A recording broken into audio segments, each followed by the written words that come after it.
So I'm with Kelly Stevens, who's been a student of mine. Hi, Kelly. And we're at the Undergraduate Research Conference at Pacific University. And we're going to ask Kelly about the work she does. But let's start by asking Kelly how she got interested in sociology. It all started, I took an intro to sociology class sophomore year, and I just loved it.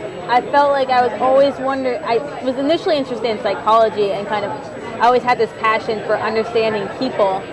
But I felt like my questions were never fully answered because I always was thinking, what about this different culture? What about people from here? Or all these different factors that were playing. So you're interested in large groups of people, large categories of people rather than just individuals. Yeah. And what particular kind of sociology were you attracted to? I love all kinds, but I really have found a profound passion in gender and sexuality. Now, the research you're doing, and there's a poster just behind you, is not really about gender and sexuality, it's about ethnicity, is it not? So tell us a little bit about your research. So my research focuses on how group dynamics spaces are labeled on Pacific University's campus in terms of these ethnic categories. So is this the way people appear to one another visually, or the way they act socially? It's actually a combination. Right. So there's these markers that are attached to groups of people. One such group is the Hawaiian category.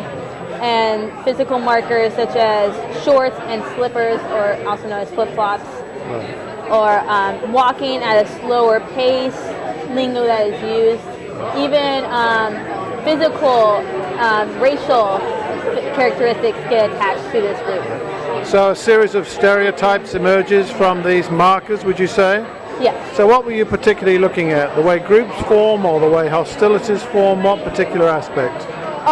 We actually examined both. We saw that these groups initially formed, and because of these stereotypes left them feeling misunderstood, they began to seek these spaces on campus where they could talk to others and gain a sense of legitimate identity.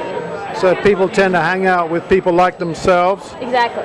So what were the results of your study? Are those the results that you were able to follow this pathway through and see the results and how people behave? Is that the conclusion you came to?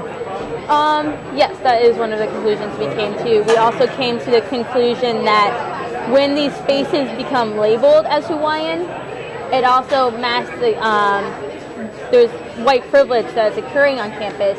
And by labeling categories as Hawaiian versus mainland, you tend to ignore the privilege that is being held by those from the mainland. Right. So, Kelly, what are you going to do next? Are you going to be a PhD sociologist? Are you going to go on and do gender studies research? What plans do you have for the future? I plan on taking a year off from college. I have an opportunity to coach maybe in England for lacrosse. Oh, great.